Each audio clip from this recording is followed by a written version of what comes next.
Good morning, lovely people, and I hope you're doing well today, wherever in the world you are joining us from. And on behalf of everyone in the ministry area of Aberystwyth, a very warm welcome to you all to our service today. December has landed. Christmas is on its way. The Christmas jumper is on.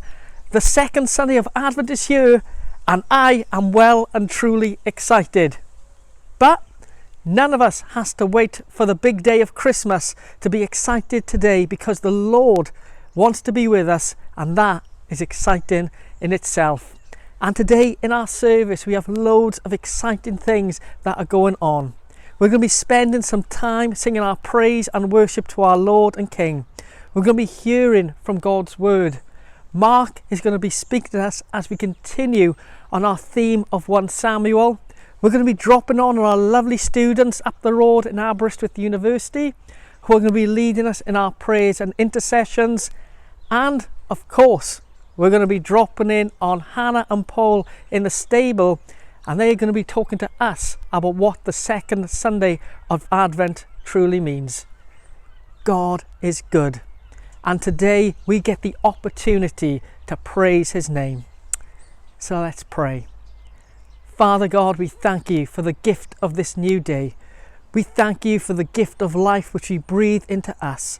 And we ask now that you would pour out your Holy Spirit where we are. May we be blessed by your presence this day as we lift your name on high. Thank you, Lord, for who you are to us. And thank you, Lord, that we can worship you. Amen. And so where we are, with great excitement, let us sing out loud our opening song. Dyma Gariad Aberystwyth, dros dileidau fel y llun, dros o bywyd pur yn marw, marw i brynu bywyd ni. Pwy all beidio chofio amdano, pwy all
Hi friends, happy Advent.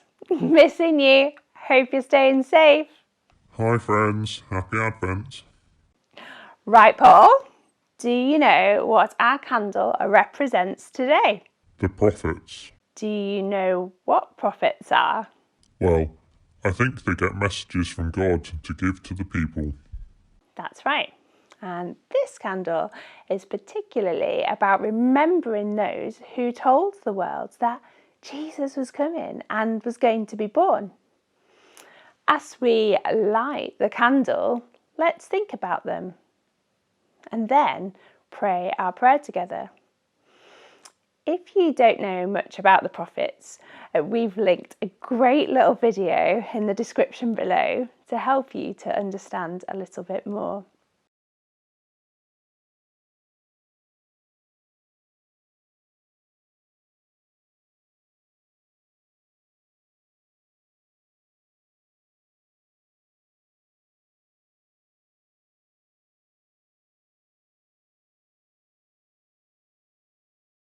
Lord Jesus, light of the world, the prophets said you would bring peace and save your people in trouble. Give peace in our hearts at Christmas and show all the world God's love. Amen.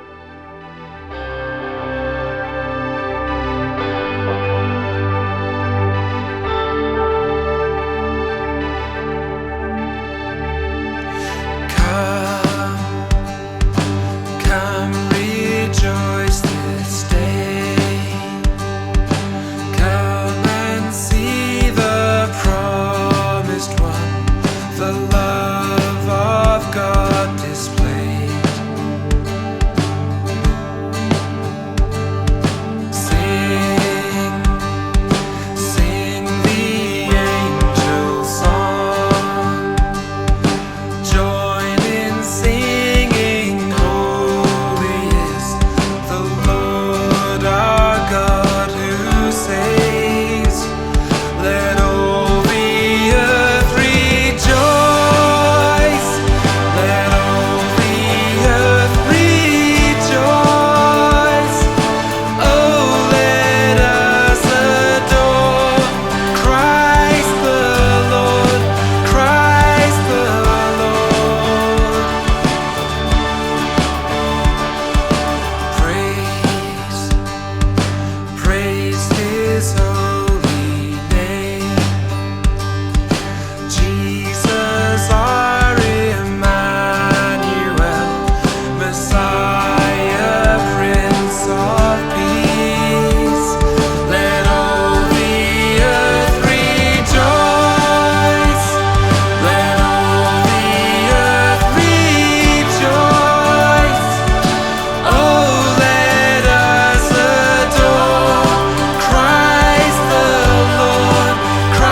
for the Lord has done great things.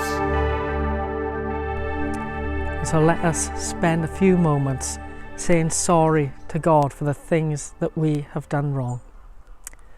Let us pray. Father God, we thank you that you are with us where we are.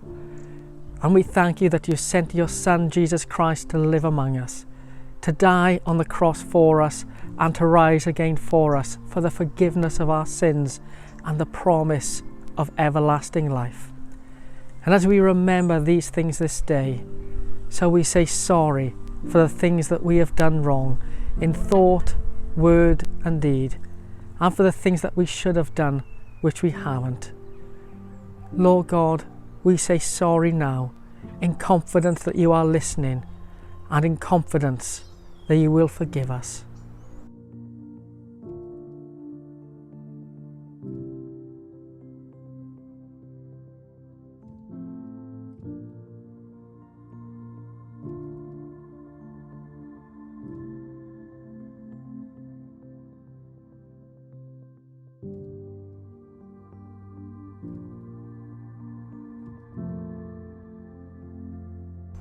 And so may Almighty God, who forgives all who truly repent, have mercy upon us and set us free from sin, strengthen us in goodness and keep us in eternal life.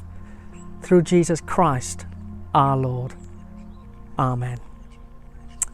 So let us continue to worship the name of the Lord, safe in the knowledge that our sins are forgiven.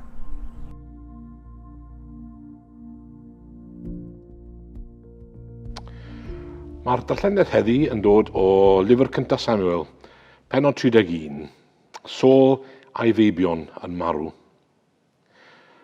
Dyma'r Philistiaid yn dod, ac ymladd yn erbyn Israel, ac roedd rhaid i filwyr Israel ffoi. Cafodd llawer iawn ohonyn nhw eu lladd ar fynydd Gilboa.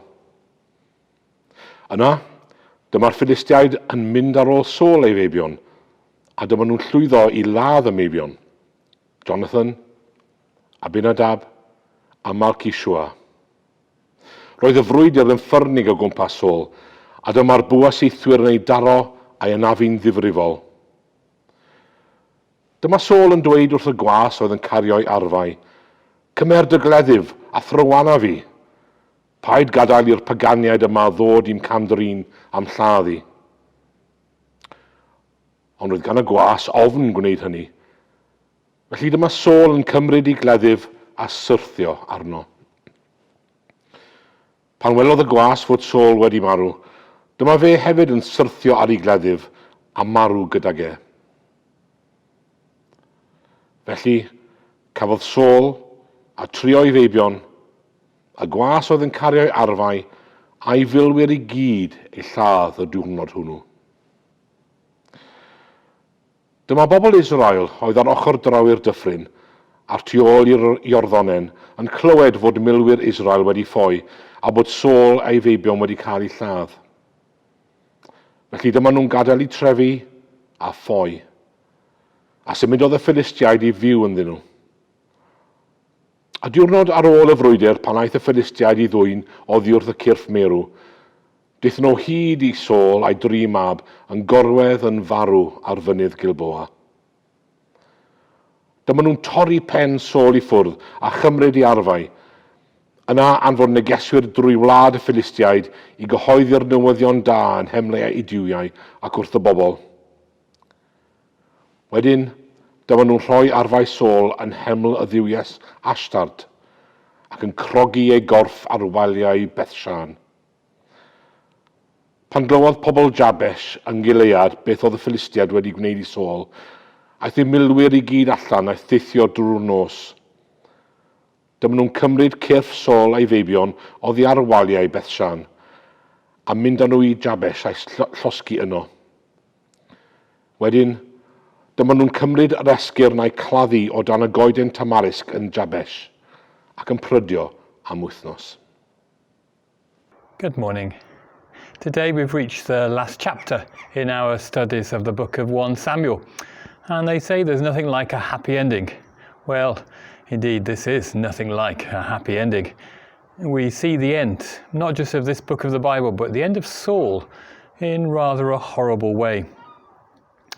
The books of 1 and 2 Samuel were originally written as one complete book, so our story does naturally stop today.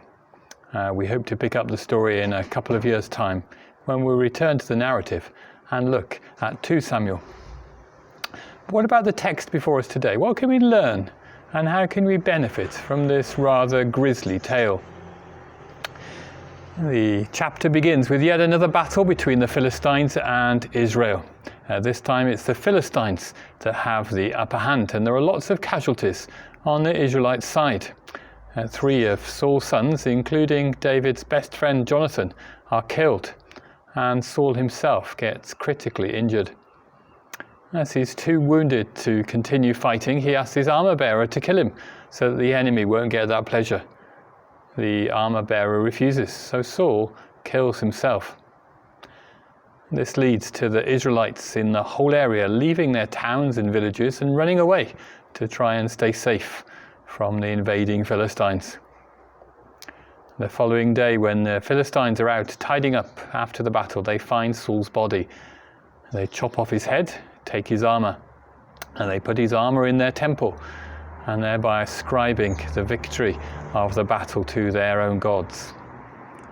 Saul's decapitated body is displayed on the city wall, along with his sons, where it stays until Israelites from Jabesh Gilead come and take the bodies away and cremate them. Cremation is very rare in the Bible, and this was presumably done to prevent from the Philistines from taking the bodies back and abusing them further. So that's the history lesson. But what can we learn? What's the message for us today? 3 things I'd like us to remember from this passage: turn, learn, and burn. 1 Samuel, although it's named after the priest Samuel, is really the tale of 2 men, Saul and David. And the narrative, as you've heard over the past few weeks and months, has switched back and forth between these 2. In many ways, there are a lot of similarities between them, a king and a king-to-be. Both are strong leaders. Both have strengths and weaknesses. And the end of Saul here is also a beginning.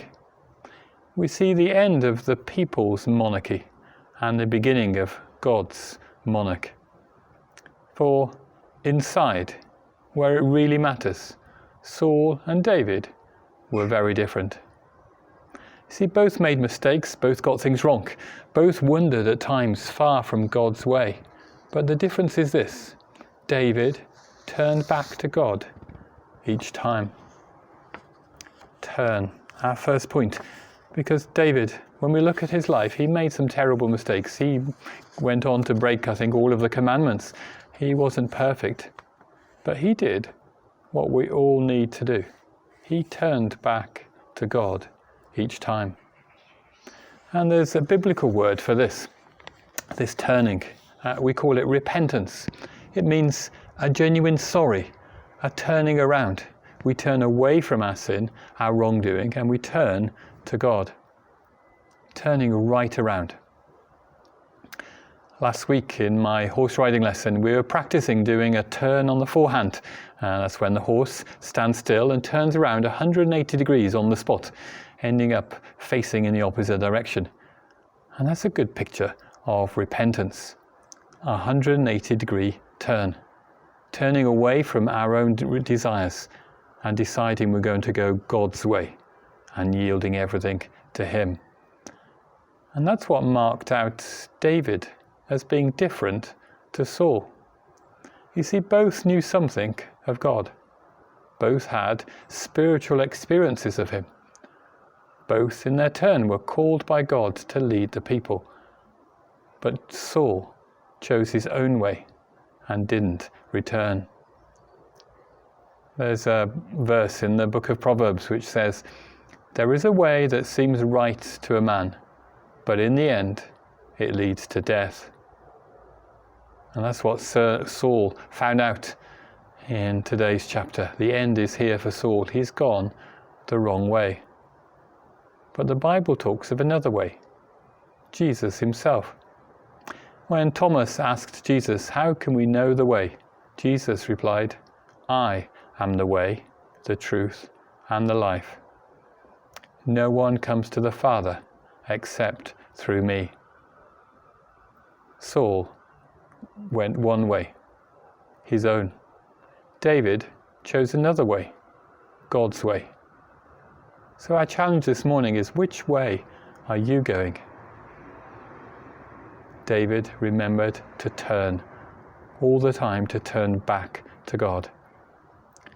The Bible reminds us there is no difference. All have sinned and all fall short of the glory of God, and all are justified freely by his grace through the redemption that came through Christ Jesus. And that's our first repentance, isn't it? When we come to God for the first time and yield to him. Maybe that's where you need to start today.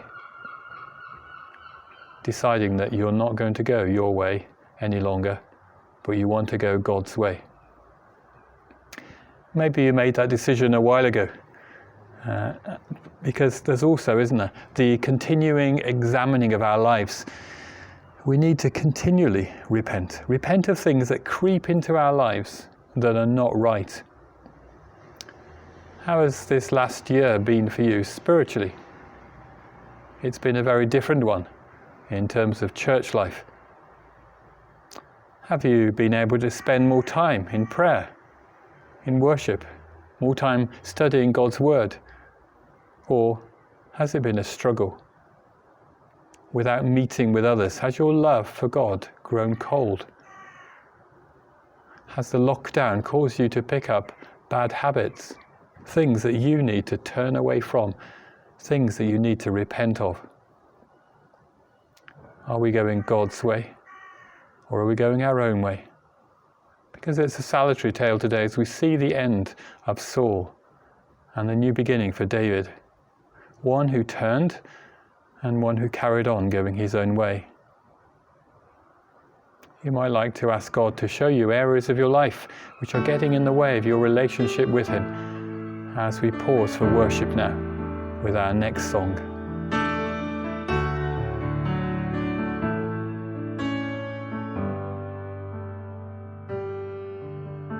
Light of the world, you step down into darkness. Open my eyes, let me see beauty that made this heart adore you. Hope of a life spent with you. So here I am to worship, here I am to bow down, here I am to say that you're my God. You're altogether lovely, altogether worthy, altogether wonderful to me.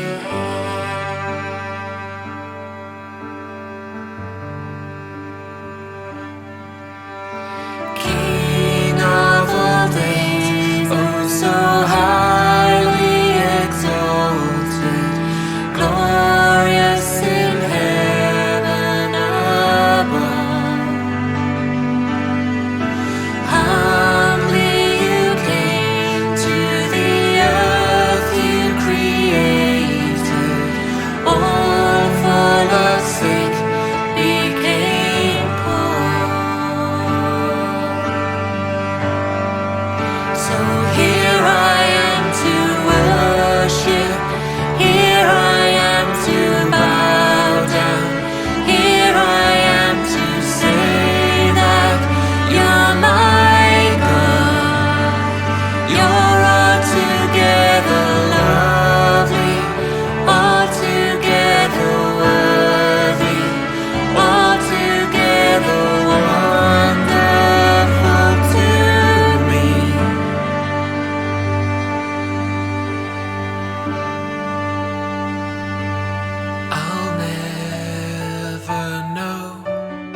how much it cost to see my sin upon the cross. I'll never know how much it cost to see my sin upon the cross, and I'll never know how much it cost to see my sin upon the cross, and I'll never know how much it cost to see my sin upon the cross.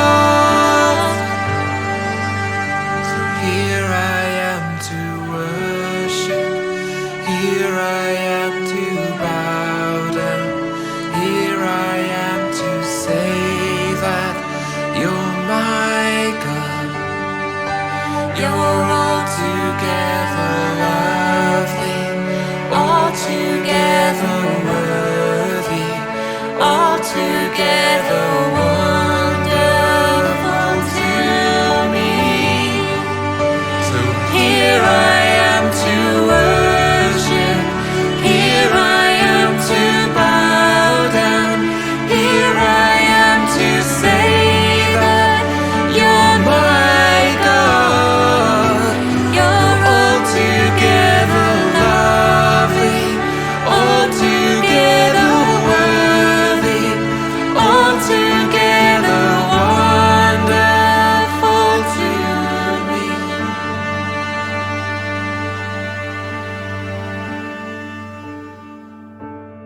I'll never know how much it cost to see my sin upon that cross. Today we're reflecting on the death of Saul, a king who held so much promise at the beginning, but came to a rather sticky end. We've seen how David was different where it mattered, different on the inside. And when David went wrong, he turned back to God and sought his forgiveness.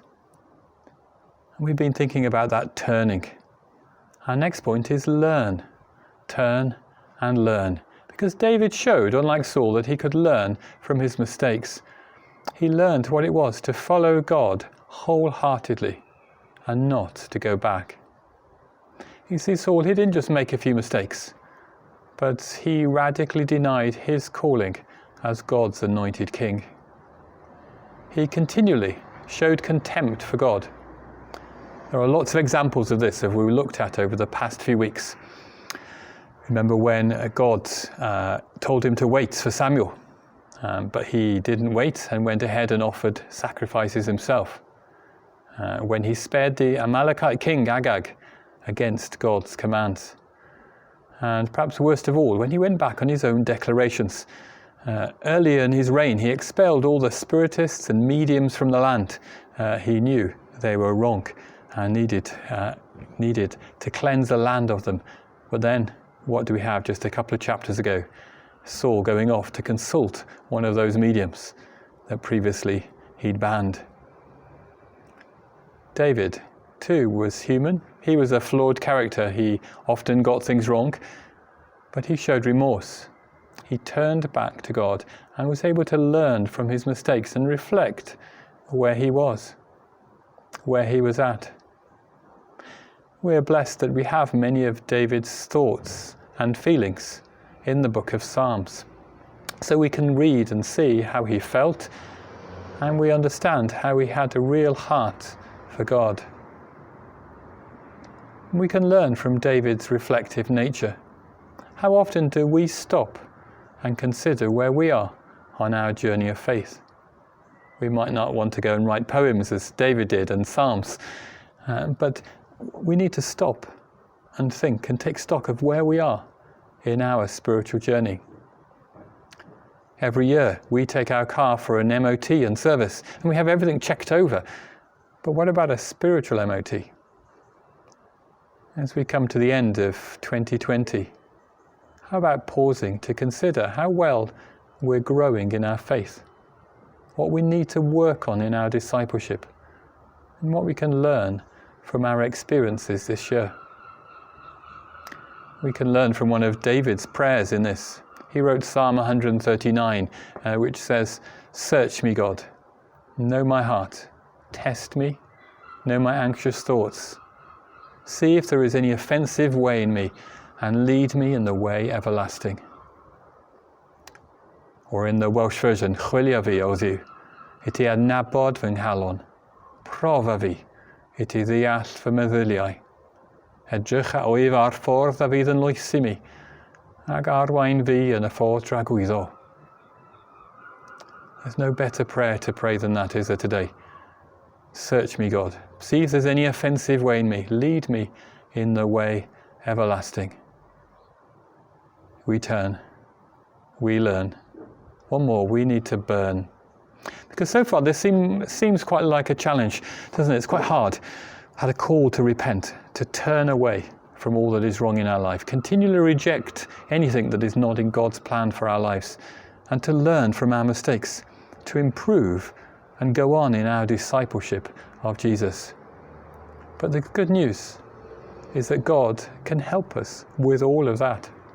We have the fire of His Holy Spirit to power us in our faith. John the Baptist said of Jesus, didn't he? "I will baptize you with water, but Jesus will baptize you with the Holy Spirit and with fire." And that's the difference. We need to burn with that fire. Do you remember Peter before and after Pentecost?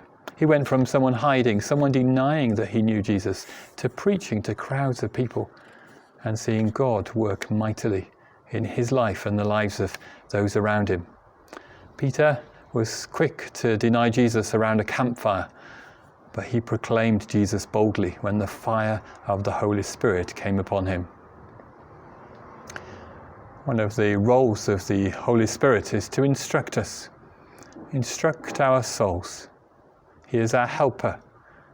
Jesus said in John's Gospel, "The Holy Spirit, whom the Father will send in my name, will teach you all things and will remind you of everything I have said to you." Because God doesn't leave us alone to try and work out our Christian faith. We have God's own Spirit as a helper and teacher. And I love the picture of the Holy Spirit as a fire. I love fire. Any excuse, really. In winter, we have candles on our dining table. The symbolism of that flame is strong. God's Holy Spirit is a purifying fire. One of the aims of the Holy Spirit is to produce purity in Christians and the church. In the book of Titus we read, "Jesus Christ gave himself for us to redeem us from all wickedness and purify for himself a people that are his very own, eager to do what is good." A silversmith would use fire to purge dross from precious metal. And today the Lord uses the Holy Spirit to address sin in Christians and to grow the people of God in the grace of God, to refine and cleanse them from sin. Are we letting God do his work of purifying us? Why not ask God for more of his Spirit in your life today? It's a prayer that he's always happy to answer. And we are purified by his Spirit in order that we may burn brightly for him. We are called to be light in our communities. Wherever we work, with our neighbours, in our online world. Jesus is the light of the world. And as disciples of him, he calls us to be light.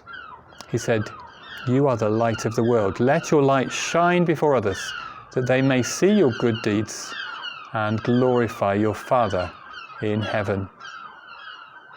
Turn, learn, burn. Are you burning brightly for God today? Or has the fire burnt low in your heart? On the road to Emmaus, the resurrected Lord Jesus talks with two disciples who describe their hearts as burning within us. I wonder, does that describe us today? Turn, learn, and burn. We need more of God's Holy Spirit in us. Today we began with the deaths of Saul. There's a far more important death in the Bible, the death of Jesus, which paid the price for all our wrongdoings and gave us the opportunity for a relationship with God himself. And it's right there in our three words: turn, learn, burn. Turn to God. Repent. Turn away from any sin that's trapped you, or that sin from a long time ago, or sin that's got hold of you recently. Turn and learn. Study the Word. Ask for God's guidance and wisdom. Learn what to avoid. Learn what helps you in your faith. Give yourself a spiritual checkup. And then burn. Burn brightly with God's Holy Spirit. May you be on fire for him and draw others to his love. Let us pray together. Heavenly Father, we thank you for all that we've been able to learn from the examples of Saul and David over the past year. We pray that you'll help us to follow you wholeheartedly. We pray today for a fresh filling of your Holy Spirit, that we may burn brightly for you in our dark world. Amen. And now we continue in prayer as Becky leads us in our intercessions.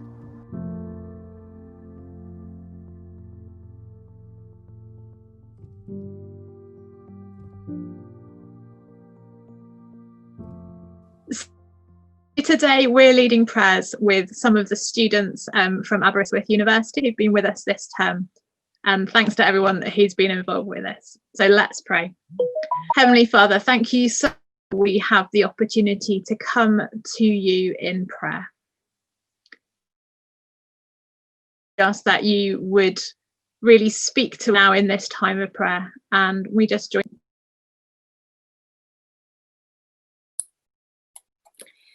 Heavenly Father, thank you for this Advent season where we remember you coming to earth, fully human, to do what we could not, and to give us the greatest gift of all, which is eternal life and a hope for the future. I pray for those who feel hopeless at this time, those isolated and lonely, struggling to put food on the table, and those missing people who mean so much to them. I pray your blessing over every individual, family, and community facing difficult situations at this time. And I pray this is a season of love, joy, peace, and hope amidst these challenges. I pray we find opportunity to rest over the coming weeks, opportunity to remember the true meaning of this season, and you fill us with enthusiasm to serve those suffering, bringing the light of you into their darkest seasons. I pray you don't let us leave neighbours alone, without hope or hungry, and that you bless each and every person this season with tangible demonstrations of your goodness and love, especially those who are struggling. In Jesus' name, Amen. Father God, I just ask that you will give Christians the opportunity to just share the message of Christmas in the lead up to the actual day of Christmas. Thank you that you were born, thank you that you died for us, and thank you that we can share that message with joy. And I just ask that people will really appreciate and take up on that message. Bless people this Christmas who really want to talk to people about Christ, give them strength, give them wisdom in terms of what to say. I ask that in Jesus' name, Amen. Lord, I pray for those in authority, for leaders in and around Aberystwyth, our hometowns, and those leading our country. I pray that you will guide them and give them wisdom in their decision making, particularly over Christmas time, when having to balance the pressures of keeping people safe with the desire to see loved ones. I also pray for world leaders, Lord. We live in a world full of injustices, and I really pray that leaders around the world will put selfish needs and political gain aside, and instead focus on the needs of others. And I just pray that in all that we say and do over this Christmas period, that we do it with justice and we love mercy and walk humbly with you, Lord. In Jesus' name, Amen. So I'm going to pray about provision for low-income families and for anyone who needs the Lord's provision over the next month or so. I'm going to introduce it with a few actions as well. When I say Heavenly Father, I'm going to put my hand to the sky because that's where our Heavenly Father lives. And when I say Jesus Christ, I'm going to make a J with my hand and then Christ. So you got that? Great. Heavenly Father, I ask that you would provide for all of us over the Christmas break, that you would especially provide provision for low-income families, that they could have the most wonderful and blessed Christmas ever. Jesus Christ, I thank you for what you did on this earth, that what you brought. I ask that you would bring people hope and joy this Christmas as well. In your precious and beautiful name. Amen. We offer all of these prayers up to you in your precious name, and we join together with the words that you taught us.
Well, we have come to the end of our service, and can I say a massive thank you to you all for joining us today, and I hope and I pray that you've been blessed today, and I hope and I pray that the Lord has moved your heart. If the Lord has moved your heart to come and seek out prayer, and you're watching live with us on a Sunday, please know that prayer ministry is available between 12:15 and 1 o'clock via Zoom. And if you email us at office@stmikes.net, we'll get all the details out to you about that. If you're watching outside of a Sunday but still would like to be prayed for, please feel free to email us at prayer@stmikes.net and know that you will be prayed for. In this week ahead, we've got so many lovely, exciting things coming up. This evening at 6 o'clock, we have our 6th service on Facebook and YouTube, and our very own online pastor Sam is going to be speaking to us this evening, so please join us for that at 6 o'clock. On Tuesday this week, we're going to be having a life group launch where we're going to invite everyone who's involved in a life group, and those perhaps who aren't but may want to be involved in a life group, to come along to a meeting on Zoom where we'll be talking about what we're going to be looking at in the season ahead. It's going to be a really exciting time to just come together and be blessed by God and get the vision for what the Lord is doing in us. So 7 o'clock on Zoom this week. Please email us at office@stmikes.net for all the details of that, or please feel free to sign up on Church Suite if you've got it. And here's the really exciting news. Next Sunday at 4 o'clock, we are going to be kicking off Christmas in a big way with our mega nativity. Of course, sadly this year we can't have it in church. However, we're going to be doing it on Facebook and on YouTube, but everything else is going to be the same. So get ready, get dressed, join in the fun, and that's at 4 o'clock next week. Please come along, and please tell as many people as you can as well that it's happening. Spread the word. Christmas is coming. It's exciting, isn't it? So let's go out in God's blessing. Father, we thank you for the gift of this day. We thank you that we have praised and worshipped you, and we thank you that you love us so much. And so now may the blessing of God Almighty, the Father, the Son, and the Holy Spirit be upon us and remain with us, and those who we know, love, care, and pray for, this day and always. Amen. Let's go out, let us tell in word and in deed, God is good. Take care, God bless, bye-bye.